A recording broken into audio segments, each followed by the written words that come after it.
In case you missed it, here's Dave and Cheryl's favorite moments of the week. Monday, obviously, again, and if you're once again dreading looking at your to-do list, we've got some advice. Being your most productive self doesn't necessarily mean doing more, at least according to this new book. It's called Do Nothing, How to Break Away from Overworking, Overdoing, and Underliving. The author, by the name of Celeste, she says that there's only so much you can schedule into a busy day, and trying to work more ends up being counterproductive, to the point where doing nothing at all is actually going to help you produce more. So to not reach that point, she actually suggests avoiding unnecessary screen time, which allows the brain to rest, according to adding to your productivity later. And that includes minimizing your use of social media, which she says can be very addictive and exhausting. Well, it can, but for some people, that's sort of their little break, though, right? But is it really a break if you're getting all worked up, reading about something else that's going on in the world, and then you're expending your energy on, something that's really kind of inconsequential that's happening out in the world? And then when you go back to work, how much of a break was it really for you? So many workplaces, had to let so many people go, especially during the pandemic, that, you talk about work-life balance now. It's a struggle in so many industries. Yum, science. It's not rocket science.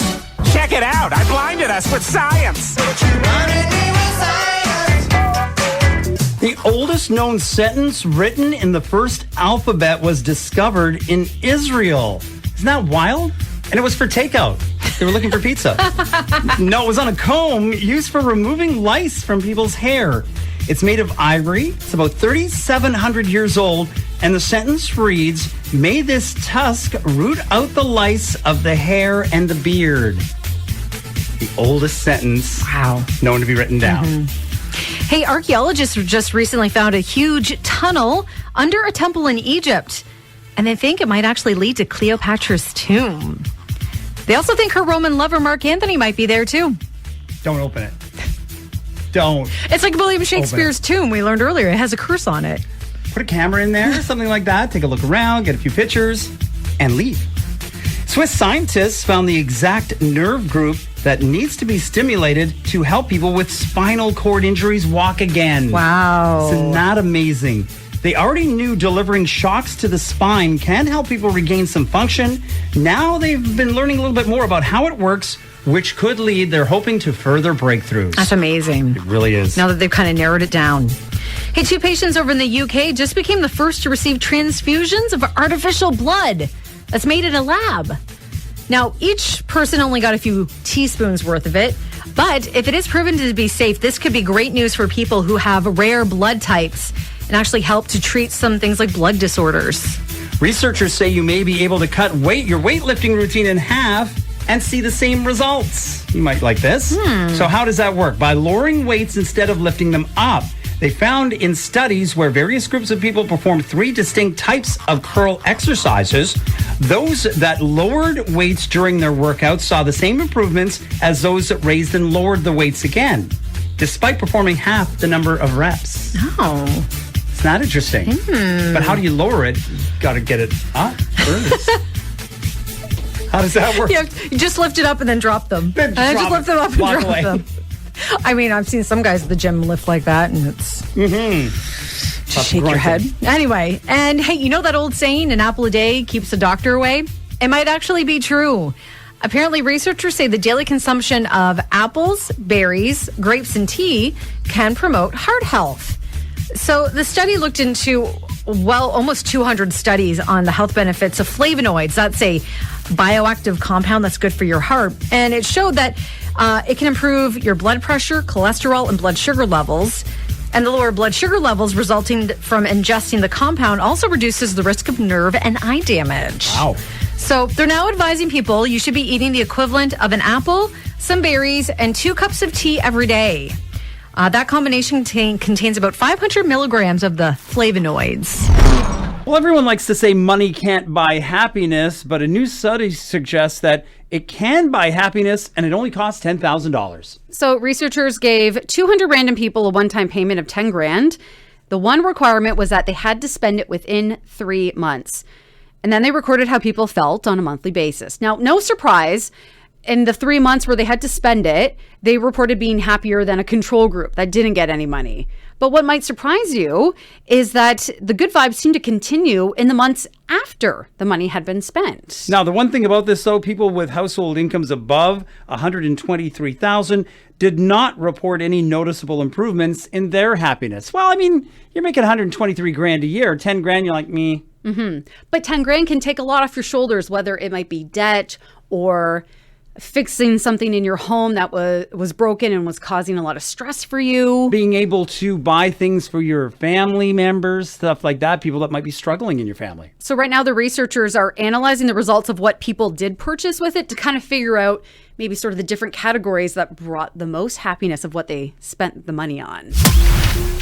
Now, who could have ever predicted this idea might backfire? Last October, a place called Karen's Diner opened up in Australia, kind of a take on the whole Angry Karen thing. There's now 16 locations, including one in St. Louis. So their motto is great burgers and very rude service. So basically, they're just overly rude to customers, and you can complain all you want. They don't care. But they're back in the news because employees at one of their locations in Melbourne are so unhappy that they've asked to speak to management. 6 current and former employees apparently filed a complaint claiming it's a very unsafe work environment because some customers, I guess, that come in and maybe don't understand the concept are threatening and harassing them over the rude behavior. But they're like, this is, how you're supposed to act. And some of these customers allegedly are even getting violent because they're so upset with their servers. And so these employees, they say they told management about it, but no one did anything. So management says they just want to, or apparently management is just wanting to protect the brand. But they also claim that the employees claim that they had to sign a waiver saying that the diner wasn't responsible if they were injured in any way. Well, the company's denying all of it and claims they've only dealt with truly a handful of awful customers at any time. You're going into a restaurant that's called Karen's Diner. Do you not kind of have an idea what you're going into? Maybe they need more signage. I was just wondering, do you have like a hostess there and gives you a waiver and a contract to sign to say, I understand that the servers in this restaurant are purposely rude and that I will not get upset over it. And then I think you almost need to give them a safe word, though, that you can say to your server when you need to be serious and you need them to be serious and put on their actual legitimate server hat, not the rude server. The whole thing just seems so weird to me. Isn't there... I mean, I know there's these concept restaurants where, they have a bit of a niche. I'm surprised it's taken off. I mean, 16 locations already around the world. I thought that there was another restaurant that was kind of like that. And they have like those toilet paper shooters and they'll cover people in them. At the restaurant? Yeah. I've seen clips of it before. I'd have to look it up, but... You know what? I've got enough stress in my life and there's already enough, rude people in the world. I don't want to go out to dinner and have my server yelling at me. Well, because I saw a clip, I think it was on TikTok, where they took their mom to this restaurant and they didn't tell her about the concept really. And so she was just aghast at how the way the server was acting. Like, she's like, oh, you need a menu? Chuck them, threw them on the floor. It's like, you can get it yourself. And I'm sure the mom was shocked. She was just like, right? oh, and then the kids are just laughing hysterically because they didn't tell her, they didn't fill her in. But they were all in on it, yes. So at least they knew, right? And I'm sure they let their mom know quick enough. I don't know. Life's too stressful. Why do you want to go to a restaurant where you get stressed out even more? Halfway through November, so have the holidays started for you? A new poll said it might depend on the music you're listening to. People say the holidays don't start for them until they hear Christmas music on the radio for the first time. A number of people also said when they put the Christmas tree up. Sorry, we haven't started playing any Christmas music yet here on CFCO. Not quite yet. So some of the other stats from the survey. Top songs that made us feel like the holidays have arrived: Jingle Bells, White Christmas, and We Wish You a Merry Christmas. I feel like Mariah Carey's on that list now, too. Do you look forward to this time of year now that you're an adult? Most say yeah. 72% say they enjoyed the holidays more when they were a kid. Yeah, no kidding. You didn't have to buy gifts. No. Make food. No. You just raked in the presents. You showed up and maybe you helped out with Christmas cookies and some decorating, but like the fun parts of it, not having to drag it out of the attic. They say the best age to be at this time of year between 6 and 10. 35% say that's when they have their fondest holiday memories. 7 in 10 Americans had holiday traditions growing up, and they say a lot of the traditions are alive and well. And over 40% say they've had at least one tradition they've been doing for more than 15 years. I mean, define traditions. It could be opening a present the night before, waiting till after breakfast, having a big breakfast first. Or some people always have the same thing for breakfast, like a special breakfast, or they always go out and chop down their own Christmas tree, that kind of thing. Going to grandma's house all the time. Yeah. And of our most cherished holiday traditions, decorating the trees, seeing friends and family, our home, decorating that, watching movies, and then sitting down for the feast of roast beast, as they used to say, right, on the Grinch Who Stole Christmas. Yes, the Grinch. Roast beast is a feast I cannot stand in the least. Well, so I'm going to have that for my holiday meal and then maybe watch the Grinch afterwards.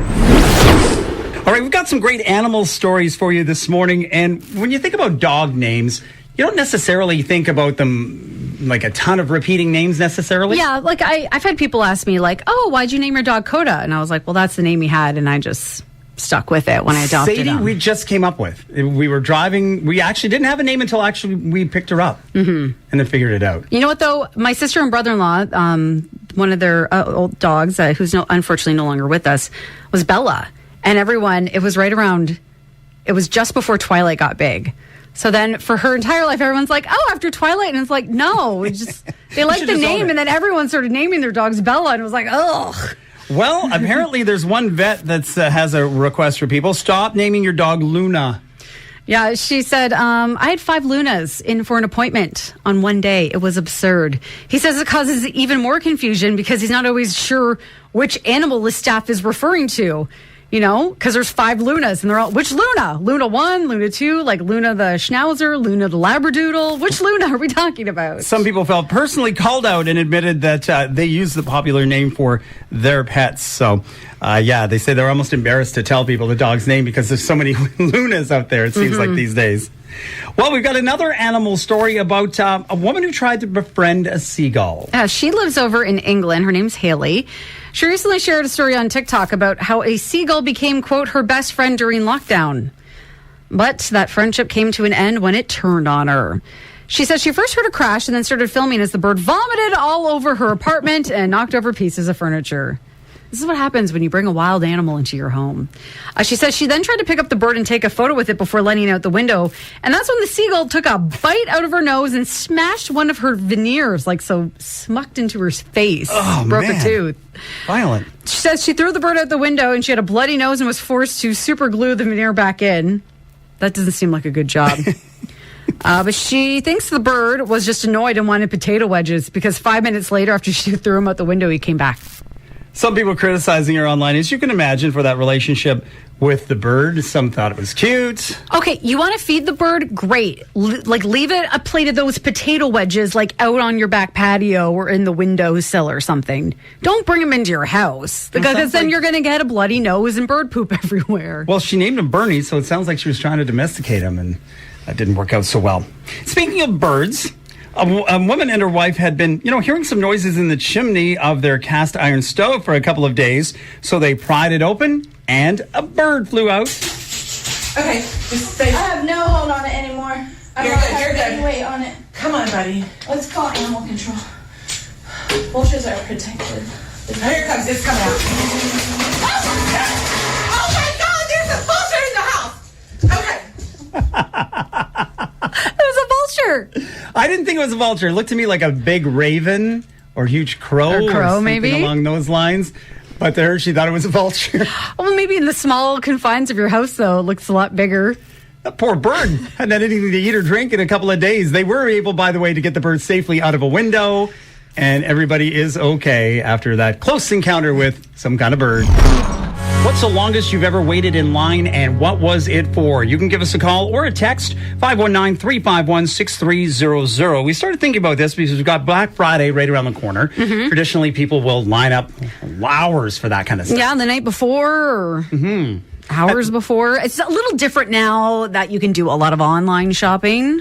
But people are still waiting in line. It made me think about when the Queen passed, And soccer star David Beckham waited 13 hours for the viewing. Could you imagine you're in line behind David Beckham? You're like, is that David Beckham? And you'd have 13 hours to stew over it, too. And whether you say something. I read that he was offered like a fast pass, like some of the other celebrities. He said no. He said, I'm not better than anyone else in this line. He stayed in line for 13 hours. And that's why people love David Beckham. So what's the longest you've ever stayed in line, and what was it for? 519-351-6300. You can give us a call or send us a text, and also post it on our Facebook page. Yeah, we got some great messages on our Facebook page. Lynn said during COVID, she said the longest she had to wait was about 20 minutes just to get into the grocery store. Oh, I remember which that. Seems mind-boggling. I remember people waiting hours to get into Costco because they were limiting the number of people that were allowed in the store at a time. Paula says she waited about an hour and 45 minutes to get her license plate sticker. Because they were doing the same thing, too. Bit of a delay. And then Katerina said that her and her husband lined up for over 12 hours for him to try out for a Canadian Idol in London. Oh, JP, you got to let us know how you did. How the tryout went. How fun was that?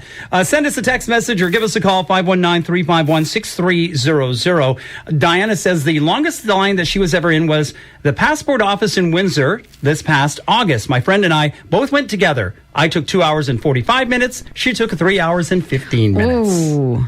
That's a long time. Pack your patience if you're going to the passport office. Mm-hmm. So I asked Matt, our news director here at Blackburn Radio and CK News today. He said he waited in his car overnight for a used book sale at university. He said it probably saved him a couple of $100, but he didn't think it was worth it. Him and his buddy folded down the backseat of his Pontiac Sunfire and spent about 12 hours in there.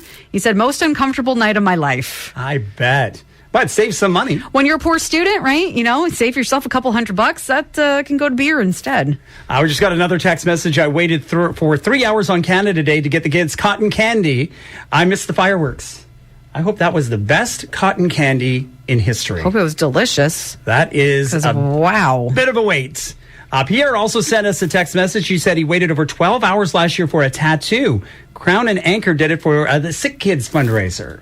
That's really cool. Oh, that's really neat. So that's something where it'd be worth it. I know you said you guys tried to wait in line in Vegas for those like $10 tattoos, but you said you waited for 45 minutes and the line never even moved, so then you gave up. Yeah, not even one person. I think that people get in there and they upsell them to maybe something more, so the line didn't move an inch. We were at the Blue Jays game this past August. They were giving out bomber jackets for their 30th anniversary, and we were there about 3.5 hours-ish. So we got there around 10-ish, thinking, it's a 1 o'clock or 1:30 start.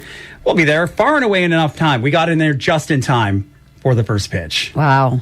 It was a zoo. I've waited in line before to get into sporting events or for a bathroom or to buy a beer, but never that long. Let us know, what's the longest line that you've ever been in and what was it for? How long did you wait? 519-351-6300. You can give us a call or a text like Pam did. She's got the greatest story.